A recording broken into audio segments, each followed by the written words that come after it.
Les trompettes, vous pouvez la mettre un petit peu en veilleuse? Merci, c'est bien gentil. Alors à présent, j'aimerais vous raconter une histoire que me racontait mon grand-père quand j'étais petit. Elle s'intitule « Ce que père fait est bien fait ». Pour autant que je m'en souvienne, c'est l'histoire d'un vieux père et de sa femme, la vieille mère, qui habitaient une ferme dans un petit village au fin fond de la campagne, où tout le monde se connaissait.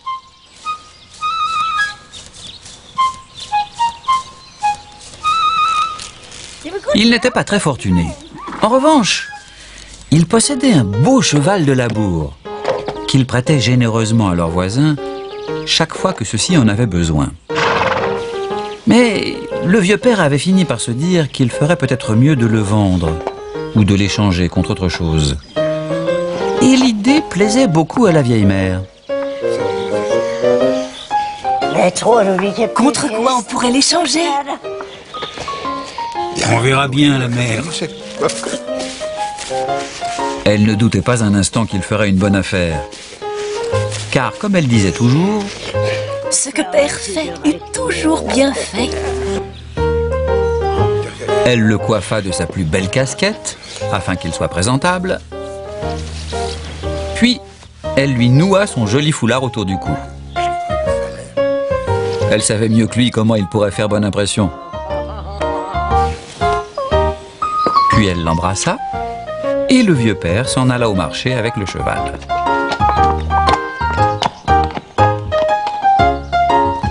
Bon voyage, le père! Voilà le père parti pour le marché.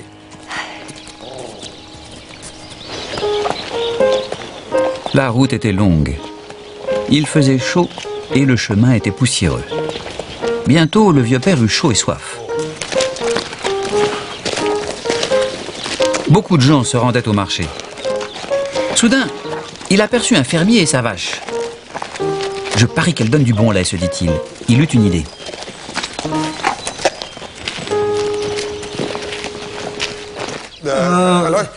Excusez-moi. Oui, vous avec la vache. Je peux vous parler?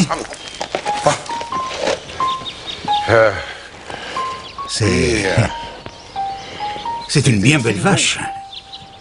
Ah, évidemment, le fermier acquiesça. Ça ne vous dirait pas de l'échanger contre mon cheval? Le fermier n'était pas sûr d'avoir bien compris. Votre cheval? Ma vache? Les échanger? Oui, oui. J'ai toujours rêvé d'avoir une vache. Et il a quelque chose qui cloche, votre cheval? Ah non, non, non, non. Non, c'est un beau cheval. Il est costaud. Il est dans la fleur de l'âge. Alors, c'est où? C'était presque trop beau pour être vrai. Le fermier tâcha de ne pas trop montrer son enthousiasme. Le marché fut conclu. Le vieux père donna son cheval et prit la vache. Il aurait pu rentrer chez lui, mais étant parti pour le marché, il voulut s'y rendre, ne serait-ce que pour y jeter un œil. Le vieux père reprit donc la route. Il faisait lourd, comme s'il allait pleuvoir. Il y avait un je ne sais quoi dans l'air ce jour-là. Mais, tandis que le vieux père commençait tout juste à faire connaissance avec sa vache, il aperçut un homme avec un mouton. « Oh, ça c'est une belle bête, se dit-il. Elle ferait bien mon affaire. » Oh là! Excusez-moi. C'est un beau mouton que vous avez là. Sa toison était fournie et de belle qualité. Ah, si nous avions un mouton comme ça, il ne mourrait pas de faim. Avec toute l'herbe qu'il y a autour du fossé. Et puis l'hiver, il sera avec nous à la maison. À la maison? À la maison? Oui. Je pense que ma femme et moi serions bien plus heureux avec un mouton qu'avec une vache. Alors, on fait l'échange? L'idée paraissait bien saugrenue. L'échange? Ben oui. Vous prenez ma vache et je prends votre mouton. Après s'être assuré d'avoir bien entendu, l'homme accepta. D'accord. C'est vrai? Bien. Tenez. Le vieux père était content de lui. Il était sûr et certain que la mère serait heureuse de le voir rentrer avec un aussi beau mouton. Le temps, en revanche, restait incertain. La mère aussi était incertaine. Devait-elle étendre le linge ou non? Puis elle pensa à son mari, se demandant ce qu'il rapporterait à la maison. Sur le chemin du marché, le vieux père aperçut un homme portant une oie sous le bras. Et excusez-moi, je n'ai pu m'empêcher de remarquer combien votre oie est grasse et a un beau plumage. Je l'imagine déjà chez nous, s'ébrouant dans les flaques d'eau. Oui, enfin, c'était une oie, quoi. Et que cherchez-vous à me dire? Ben voilà. Ma femme et moi, on s'est toujours dit que ce serait épatant d'avoir une oie. Alors quand je vous ai vus tous les deux, je me suis dit, tiens, c'est l'occasion. On peut faire un échange, non? Mon mouton contre votre oie. Ni le fermier, ni l'oie ne comprenaient vraiment ce que le vieux père racontait. Vous vous moquez de moi? Non, non, non, pas du tout. Ça vous dirait d'échanger votre oie contre mon mouton? Était-il sérieux? Mon mouton contre son oie? Ce doit être mon jour de chance, se dit le fermier. D'accord.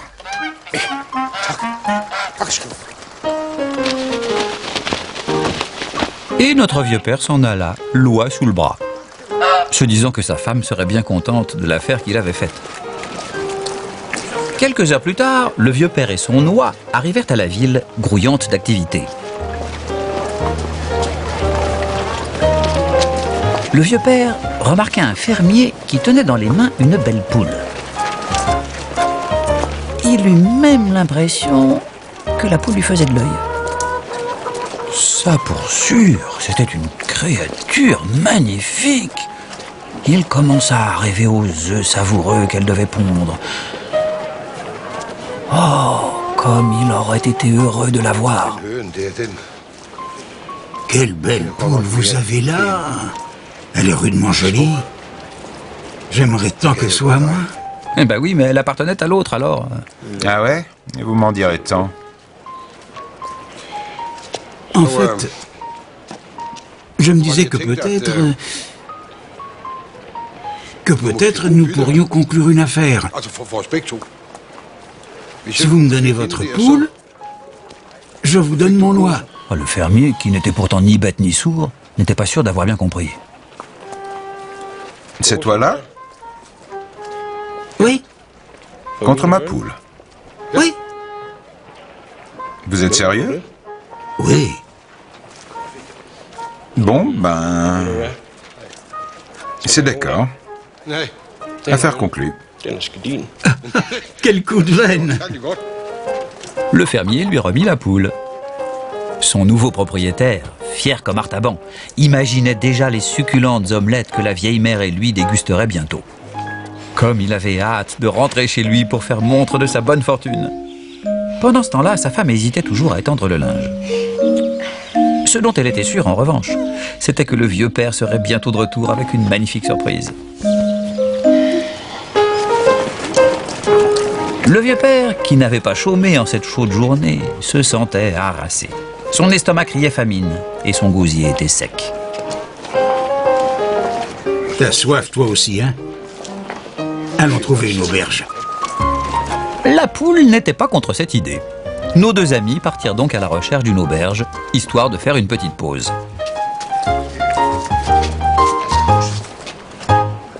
Qu'est-ce que vous avez là? Des pommes pourries pour mes cochons. Sûr que vos cochons ne pourront pas avaler toutes ces pommes. Vous devrez en jeter. Non, ça m'étonnerait. Je vais vous raconter une chose. L'année dernière, le pommier de ma femme n'a donné qu'une seule pomme. Comme elle trouvait que c'était dommage de la manger, nous l'avons placée sur notre commode jusqu'à ce qu'elle pourrisse, la pauvrette. Plus on a de pommes, plus on est riche, qu'elle dit toujours. Ah, si elle était là. Je ne vous dis pas toutes les richesses qu'elle verrait dans ce sac. Vous me donnerez quoi en échange? La décision fut vite prise. Je vous donnerai ma poule. Je ne sais pas ce que la poule pensa de tout ça, Mais le fermier, lui, en resta pantois. Votre poule? Vous voulez échanger votre poule contre un sac de pommes pourries? Ouais, c'est bien ça. Bon, si c'est ce que vous voulez, marché conclu. Vraiment? Ah, merci. Merci bien. Le vieux père prit le sac de pommes de terre pourries et entra dans l'auberge.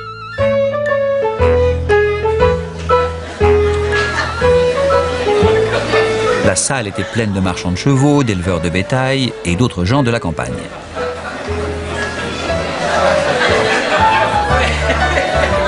Il y avait également 2 Anglais, si riches que leurs poches débordaient de pièces d'or.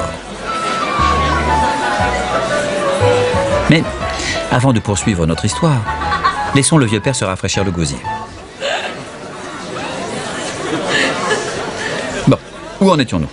Ah oui, les 2 Anglais. Comme je vous le disais, ils étaient très riches et n'aimaient rien tant que faire des paris et entendre une bonne histoire. Et l'homme au fond, avec son gros sac, ressemblait fort à quelqu'un qui a une bonne histoire à raconter. Bonjour, mon brave. Pouvons-nous nous joindre à vous? Merci.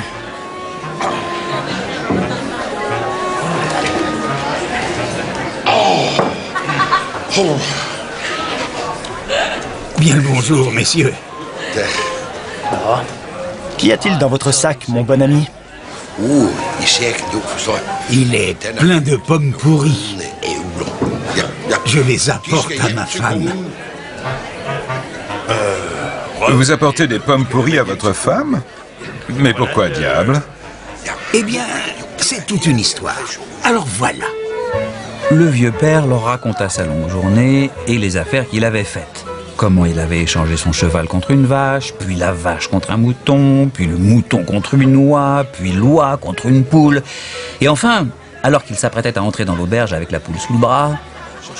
J'ai croisé cet homme avec un sac de pommes pourries que j'ai échangé contre ma poule et maintenant je les apporte à ma femme.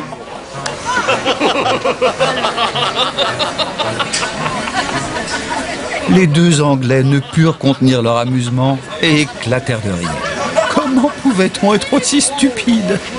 Puis l'un dit: Attendez de rentrer chez vous. Votre femme va être folle de colère. Sûr qu'elle va vous flanquer dehors. Me flanquer dehors? Pourquoi ça?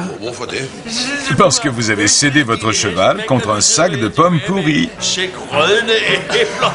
Et que vous pensez avoir fait une bonne affaire. Vous allez recevoir une sacrée dérouillée. Le vieux père n'en croyait pas ses oreilles. Ils étaient peut-être riches, mais ils ne savaient pas ce que c'était qu'une bonne affaire. Ni une bonne épouse d'ailleurs. Non, non, non, mon ami. Elle ne va pas me flanquer dehors. Elle va m'embrasser. Et mieux encore, elle va me dire: ce que père fait est toujours bien fait.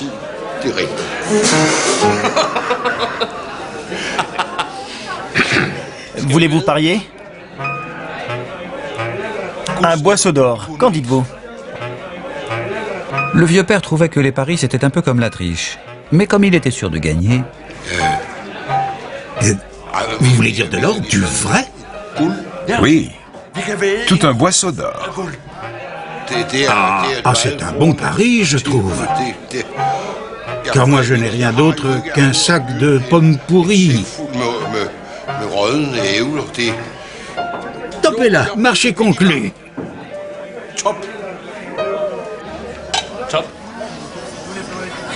Et le pari fut fait.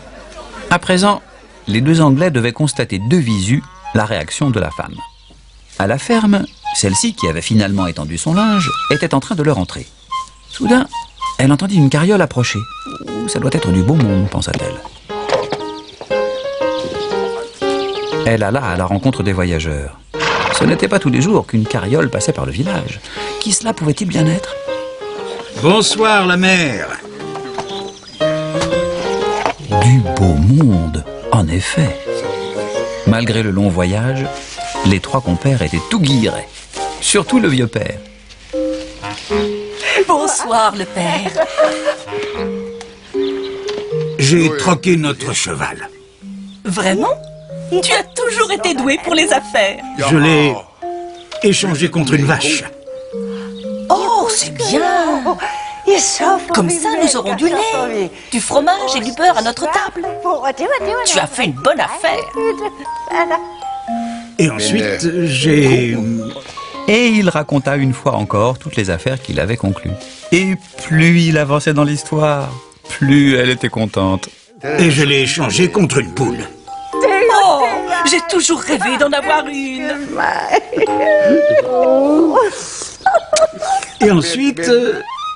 Mais les deux Anglais se demandaient ce qu'elle dirait lorsqu'elle apprendrait le dernier échange. Et ensuite, je l'ai échangé contre un sac de pommes pourries.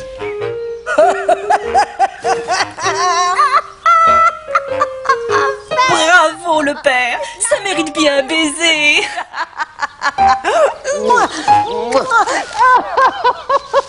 Merci, le père. Il faut que je te raconte. Après ton départ ce matin, je me suis demandé ce que je pourrais te faire de bon pour ton retour. Une omelette à la civette, je me suis dit. J'avais des œufs, mais pas de civette. Je suis donc allée chez la voisine pour qu'elle m'en prête. Mais elle est tellement pingre qu'elle a refusé, disant qu'on n'avait rien dans notre jardin à lui donner en échange. Pas même une pomme pourrie. Maintenant, je vais pouvoir lui en donner des pommes, et tout un sac même. J'ai hâte de voir la tête qu'elle fera. Les deux Anglais constatèrent que le vieux père avait eu raison. Sa femme ne l'avait pas flanqué dehors, et elle l'avait même embrassé. J'aime ça. L'histoire va de mal en pis, mais il la trouve de plus en plus drôle. Cela est plus précieux que la richesse. Vous avez gagné votre pari. L'or est à vous. Et c'est ainsi que se termine notre conte, dans les embrassades et les baisers, avec un sac de pommes pourries transmuté en or. Les deux Anglais avaient certes perdu leur pari, mais gagné une sacrée bonne histoire à raconter. Voilà dans l'histoire que l'on me racontait quand j'étais petit. Et maintenant, vous saurez, vous aussi, qu'il est bon d'avoir une femme qui sait que ce que père fait est toujours bien fait.